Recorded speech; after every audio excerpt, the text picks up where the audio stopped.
ਹੁਣ ਗੱਲ ਕਰਦੇ ਹਾਂ ਜੀ ਇਲਤੁਤਮਿਸ਼ ਦੀ। ਇਲਤੁਤਮਿਸ਼ ਕੌਣ ਸੀਗਾ? ਜੋ ਆਰਮ ਸ਼ਾਹ ਨੂੰ ਮਾਰ ਕੇ ਰਾਜਾ ਬਣਿਆ ਸੀਗਾ, ਯਾਨੀ ਦਿੱਲੀ ਸਲਤਨਤ ਦਾ ਰੂਲਰ ਬਣਿਆ ਸੀਗਾ। ਇਲਤੁਤਮਿਸ਼ ਸਲੇਵ ਸੀ ਕਿਸ ਦਾ? ਕੁਤੁਬਦੀਨ ਐਬਕ ਦਾ। ਤੇ ਉੱਤੋਂ ਕੁਤੁਬਦੀਨ ਐਬਕ ਵੀ ਸਲੇਵ ਸੀ ਕਿਸ ਦਾ? ਮੁਹੰਮਦ ਗੋਰੀ ਦਾ। ਇਸੇ ਕਰਕੇ ਇਸ ਨੂੰ ਸਲੇਵ ਆਫ ਸਲੇਵਸ ਕਿਹਾ ਜਾਂਦਾ, ਯਾਨੀ ਕਿ ਗੁਲਾਮਾਂ ਦਾ ਗੁਲਾਮ। ਠੀਕ ਹੈ ਜੀ। ਆਰਮ ਸ਼ਾਹ ਨੂੰ ਮਾਰ ਕੇ ਇਹ ਆਪ ਰੂਲਰ ਬਣ ਗਿਆ ਸੀ ਦਿੱਲੀ ਸਲਤਨਤ ਦਾ। ਤਾਂ ਉਸ ਤੋਂ ਬਾਅਦ ਇਸਨੇ ਆਪਣੀ ਕੈਪੀਟਲ ਚੇਂਜ ਕਰ ਲਈ ਸੀਗੀ ਦਿੱਲੀ, ਯਾਨੀ ਇਸਨੇ ਆਪਣੀ ਨਵੀਂ ਕੈਪੀਟਲ ਬਣਾ ਲਈ ਸੀਗੀ ਦਿੱਲੀ। ਇਸੇ ਕਰਕੇ ਇਸੇ ਕਾਰਨ ਕਰਕੇ ਇਸ ਨੂੰ ਕਿਹਾ ਜਾਂਦਾ ਹੈ ਰੀਅਲ ਫਾਊਂਡਰ ਆਫ ਦਿੱਲੀ ਸਲਤਨਤ, ਯਾਨੀ ਦਿੱਲੀ ਸਲਤਨਤ ਦਾ ਰੀਅਲ ਫਾਊਂਡਰ। ਇਲਤੁਤਮਿਸ਼ ਨੂੰ ਫਾਦਰ ਆਫ ਟੋਂਬ ਵੀ ਕਿਹਾ ਜਾਂਦਾ, ਕਿਉਂਕਿ ਇਸਨੇ ਆਪਣੇ ਵੱਡੇ ਮੁੰਡੇ ਦੀ ਟੋਂਬ ਬਣਵਾਈ ਸੀ ਇੰਡੀਆ ਦੇ ਵਿੱਚ, ਜੋ ਕਿ ਇੰਡੀਆ ਦੀ ਫਸਟ ਟੋਂਬ ਸੀਗੀ। ਤੇ 2-3 ਮੁੰਡੇ ਸੀਗੇ ਜੀ ਇਸਦੇ, ਤੇ ਸਭ ਤੋਂ ਵੱਡੇ ਮੁੰਡੇ ਦਾ ਨਾਮ ਸੀਗਾ ਨਸੀਰੁਦੀਨ ਮੁਹੰਮਦ ਸ਼ਾਹ। ਉਸ ਦੀ ਟੋਂਬ ਬਣਵਾਈ ਸੀਗੀ ਇਸਨੇ। ਗੱਲ ਕੀ ਹੋਈ ਸੀਗੀ ਕਿ ਸਾਰੇ ਭਾਈ ਖੇਡ ਰਹੇ ਸੀਗੇ, ਜੋ ਇਸਦੇ ਬੱਚੇ ਸੀ ਇਲਤੁਤਮਿਸ਼ ਦੇ ਸਾਰੇ ਭਾਈ ਮਿਲ ਕੇ ਖੇਡ ਰਹੇ ਸੀ, 2-3 ਜਿੰਨੇ ਵੀ ਸੀਗੇ। ਤੇ ਉਸ ਤੋਂ ਬਾਅਦ ਇਹ ਹੋਇਆ ਸੀਗਾ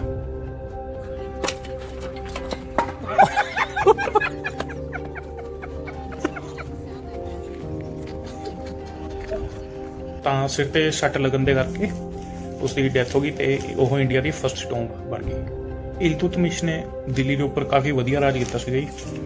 ਉਸਨੇ ਆਪਣੀ ਰਾਜ ਕਰਨ ਦੇ ਲਈ ਸਲਾਹ ਵਗੈਰਾ ਲੈਣ ਦੇ ਲਈ ਇੱਕ ਗਰੁੱਪ ਆਫ 40 ਪੀਪਲ ਬਣਾਇਆ ਸੀ, ਜਿਸ ਨੂੰ ਕਹਿੰਦੇ ਚਹਿਲਗਾਨੀ। ਜਿਵੇਂ ਅੱਜ ਦੇ ਟਾਈਮ ਦੇ ਵਿੱਚ ਕੈਬਨਿਟ ਮਿਨਿਸਟਰਸ ਹੁੰਦੇ ਨੇ ਜਾਂ ਫਿਰ ਉਸਦੇ ਪ੍ਰਧਾਨ ਮੰਤਰੀ ਜਾਂ ਸੀਐਮ ਦੇ ਸਲਾਹਕਾਰ ਹੁੰਦੇ ਨੇ, ਉਸੇ ਤਰ੍ਹਾਂ ਇਲਤੁਤਮਿਸ਼ ਨੇ ਵੀ ਚਹਿਲਗਾਨੀ ਸ਼ੁਰੂ ਕੀਤੀ ਸੀ, ਜਿਸ ਦੇ ਵਿੱਚ 40 ਸਲੇਵ ਸੀਗੇ। ਤੇ ਸਲੇਵ ਵੀ ਉਸਨੇ ਆਪ ਚੁਣੇ ਸੀਗੇ, ਜੋ ਇਸਦੇ ਭਰੋਸੇ ਦੇ ਬੰਦੇ ਸੀਗੇ।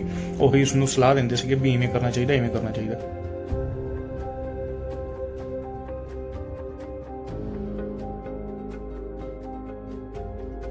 ਤੇ ਇਸਨੇ ਇਕਤਾ ਸਿਸਟਮ ਵੀ ਸ਼ੁਰੂ ਕੀਤਾ ਸੀਗਾ।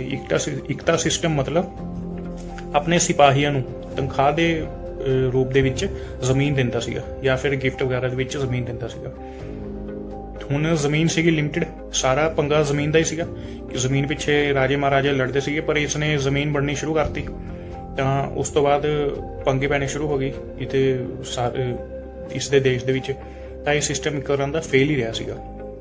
ਠੀਕ, ਤਾਂ ਇਸ ਸਿਸਟਮ ਨੂੰ ਕਿਹਾ ਜਾਂਦਾ ਸੀਗਾ ਇਕਤਾ ਸਿਸਟਮ। ਜਿਹੜੀ ਜ਼ਮੀਨ ਇਹ ਦਿੰਦਾ ਸੀ ਸਿਪਾਹੀ ਵਗੈਰਾ ਨੂੰ, ਉਸ ਤੋਂ ਇਹ ਟੈਕਸ ਵੀ ਵਸੂਲ ਕਰਦਾ ਸੀਗਾ, ਜਿਸ ਨੂੰ ਕਹਿੰਦੇ ਆ ਖਰਾਜ।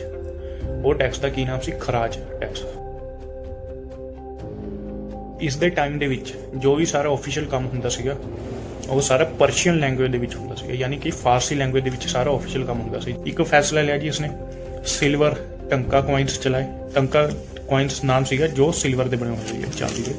ਤੇ ਇੱਕ ਜਿੱਤਲ ਕੁਆਇਨਸ ਚਲਾਏ। ਜਿੱਤਲ ਨਾਮ ਸੀਗਾ ਕਿਸ ਮੈਟਲ ਦੇ ਬਣੇ ਸੀਗੇ? ਕੋਪਰ ਮੈਟਲ ਦੇ ਬਣੇ ਸੀਗੇ। ਇਸੇ ਕਰਕੇ ਮਸ਼ਹੂਰ ਸੀਗਾ ਇਸ ਦੇ ਟਾਈਮ ਦੇ ਵਿੱਚ ਕਿ ਸਿਲਵਰ ਟੰਕਾ ਕੁਆਇਨਸ ਤੇ ਜਿੱਤਲ ਕੋਪਰ ਕੁਆਇਨਸ ਇਸਨੇ ਸ਼ੁਰੂ ਕਰਵਾਏ ਸੀਗੇ। ਕਾਫੀ ਵਾਈਡ ਸੋਚ ਵਾਲਾ ਸੀਗਾ ਇਹ ਇਲਤੁਤਮਿਸ਼। ਇਸ ਦਾ ਵੱਡਾ ਮੁੰਡਾ ਤਾਂ ਮਰ ਗਿਆ ਸੀਗਾ। ਉਸ ਤੋਂ ਬਾਅਦ ਇਸਨੇ ਆਪਣੇ ਕਿਸੇ ਵੀ ਮੁੰਡੇ ਨੂੰ ਆਪਣੀ ਗੱਦੀ ਨਹੀਂ ਦਿੱਤੀ। ਇਸਨੇ ਆਪਣੀ ਗੱਦੀ ਦਿੱਤੀ ਸੀਗੀ ਆਪਣੀ ਕੁੜੀ ਨੂੰ, ਜਿਸ ਦਾ ਨਾਮ ਸੀ ਰਜ਼ੀਆ ਸੁਲਤਾਨ। ਰਜ਼ੀਆ ਸੁਲਤਾਨ ਇੰਡੀਆ ਦੀ ਫਸਟ ਲੇਡੀ ਰੂਲਰ ਬਣੀ, ਜੋ ਕਿ ਅਖੀਰਲੀ ਵੀ ਸੀਗੀ। ਰਜ਼ੀਆ ਸੁਲਤਾਨ ਤੋਂ ਬਾਅਦ ਇੰਡੀਆ ਦੇ ਉੱਪਰ ਕਿਸੇ ਲੇਡੀ ਰੂਲਰ ਨੇ ਰੂਲ ਨਹੀਂ ਕੀਤਾ। ਰਜ਼ੀਆ ਸੁਲਤਾਨ ਦੀ ਗੱਲ ਕਰਦੇ ਹਾਂ ਜੀ। ਰਜ਼ੀਆ ਸੁਲਤਾਨ ਕਾਫੀ ਵਧੀਆ ਲੇਡੀ ਰੂਲਰ ਸਾਬਿਤ ਹੋਈ ਸੀਗੀ। ਇਸਨੇ ਕਾਫੀ ਵਧੀਆ ਕੰਮ ਕੀਤੇ ਸੀ, ਜਿਵੇਂ ਕਿ ਲੇਡੀਜ਼ ਦੇ ਲਈ ਪਰਦਾ ਪ੍ਰਥਾ ਜਿਹੜੀ ਸੀਗੀ ਉਹ ਖਤਮ ਕਰਤੀ ਸੀਗੀ। ਜਿਹੜੇ ਬੁਰਖਾ ਵਗੈਰਾ ਪਾ ਕੇ ਰਹਿੰਦੇ ਸੀਗੇ ਉਹ ਖਤਮ ਕਰਤੇ ਸੀਗੇ। ਹੋਰ ਬਥੇਰੇ ਕੰਮ ਕੀਤੇ ਸੀਗੇ। ਰਜ਼ੀਆ ਸੁਲਤਾਨ ਦੇ ਬਾਰੇ ਹੋਰ ਗੱਲ ਕਰੀਏ ਤਾਂ ਇਸਨੇ ਮੈਰਿਜ ਕੀਤੀ ਸੀ ਇੱਕ ਸਲੇਵ ਨਾਲ, ਇੱਕ ਗੁਲਾਮ ਦੇ ਨਾਲ ਹੀ ਮੈਰਿਜ ਕੀਤੀ ਸੀ, ਕਿਉਂਕਿ ਇਹ ਆਪ ਵੀ ਪਿੱਛੋਂ ਹੀ ਗੁਲਾਮ ਸੀਗੇ। ਇਲਤੁਤਮਿਸ਼ ਵੀ ਗੁਲਾਮ ਸੀਗਾ, ਤੇ ਇਲਤੁਤਮਿਸ਼ ਜਿਸ ਦਾ ਗੁਲਾਮ ਸੀਗਾ ਕੁਤੁਬਦੀਨ ਐਬਕ, ਉਹ ਵੀ ਸਲੇਵ ਡਾਇਨੈਸਟੀ ਨਾਲ ਹੀ ਬਿਲੋਂਗ ਕਰਦੇ ਸੀਗੇ। ਤਾਂ ਰਜ਼ੀਆ ਸੁਲਤਾਨ ਨੇ ਇੱਕ ਗੁਲਾਮ ਨਾਲ ਮੈਰਿਜ ਕੀਤੀ ਜਿਸ ਦਾ ਨਾਮ ਸੀ ਯਾਕੂਤ। ਨੀਚੇ ਸਕਰੀਨ ਤੇ ਵੀ ਆ ਰਿਹਾ ਤੁਹਾਡੇ। ਤੇ ਜਦੋਂ ਇਹ ਦੋਨਾਂ ਦਾ ਵਿਆਹ ਹੋਇਆ ਤਾਂ ਕਿੰਗ ਆਫ ਬਠਿੰਡਾ, ਜਿਸ ਦਾ ਨਾਮ ਸੀ ਅਲਤੂਨੀਆ, ਉਹ ਜ਼ਿਆਦਾ ਖੁਸ਼ ਨਹੀਂ ਹੋਇਆ। ਉਹ ਰਜ਼ੀਆ ਸੁਲਤਾਨ ਨਾਲ ਵਿਆਹ ਕਰਾਉਣਾ ਚਾਹੁੰਦਾ ਸੀਗਾ। ਇੱਕ ਵਾਰ ਕੀ ਹੋਇਆ, ਰਜ਼ੀਆ ਸੁਲਤਾਨ ਤੇ ਯਾਕੂਤ ਨੂੰ ਡਿਨਰ ਲਈ ਬੁਲਾਇਆ, ਜਿਵੇਂ ਅੱਜ ਕੱਲ ਮੈਰਿਜ ਤੋਂ ਬਾਅਦ ਬੁਲਾਉਂਦੇ ਆ ਉਵੇਂ ਬੁਲਾਇਆ। ਡਿਨਰ ਲਈ ਬੁਲਾਇਆ ਤੇ ਅਲਤੂਨੀਆ ਨੇ ਧੋਖੇ ਨਾਲ ਯਾਕੂਤ ਨੂੰ ਮਾਰਤਾ। ਜ਼ਹਿਰ ਵਗੈਰਾ ਦੇ ਕੇ ਮਾਰਤਾ ਉਹਨੇ, ਇਸ ਦੇ ਬਾਰੇ ਕੋਈ ਇੰਨੀ ਇੰਪੋਰਟੈਂਟ ਗੱਲ ਨਹੀਂ ਹੈਗੀ, ਪਰ ਮੇਨ ਚੀਜ਼ ਹੈ ਵੀ ਮਾਰਦਾ ਅਲਤੂਨੀਆ ਨੇ ਯਾਕੂਬ ਨੂੰ ਮਾਰਦਾ। ਉਸ ਤੋਂ ਬਾਅਦ ਰਜ਼ੀਆ ਸੁਲਤਾਨ ਵਿਧਵਾ ਹੋਈ ਜੀ, ਤੇ ਕੁਝ ਕਹਿੰਦੇ ਨੇ ਵੀ ਅਲਤੂਨੀਆ ਨੇ ਰਜ਼ੀਆ ਸੁਲਤਾਨ ਨਾਲ ਮੈਰਿਜ ਕਰ ਲਈ ਸੀ, ਤੇ ਕੁਝ ਕਹਿੰਦੇ ਨੇ ਕਿ ਰਜ਼ੀਆ ਸੁਲਤਾਨ ਨੂੰ ਆਪਣਾ ਗੁਲਾਮ ਬਣਾ ਲਿਆ ਸੀਗਾ। ਇਧਰੋਂ ਰਜ਼ੀਆ ਸੁਲਤਾਨ ਬਠਿੰਡੇ ਦੇ ਵਿੱਚ ਗੁਲਾਮ ਬਣ ਗਈ ਸੀਗੀ, ਉੱਤੇ ਉਧਰੋਂ ਦਿੱਲੀ ਸਲਤਨਤ ਨੂੰ ਕਿਸਨੇ ਸਾਂਭਲਿਆ ਸੀਗਾ? ਰਜ਼ੀਆ ਸੁਲਤਾਨ ਦੇ ਭਾਈ ਨੇ, ਜਿਸ ਦਾ ਨਾਮ ਸੀ ਬਹਿਰਾਮ ਸ਼ਾਹ।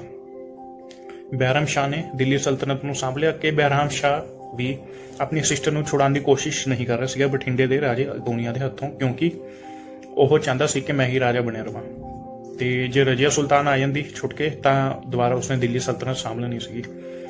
ਇਸੇ ਲਾਲਚ ਦੇ ਕਰਕੇ ਇੱਕ ਵਾਰ ਕੀ ਹੋਇਆ ਕਿ ਬਹਿਰਾਮ ਸ਼ਾਹ ਨੇ ਆਪਣੇ ਬੰਦੇ ਭੇਜੇ ਰਜ਼ੀਆ ਸੁਲਤਾਨ ਨੂੰ ਮਾਰਨ ਦੇ ਲਈ।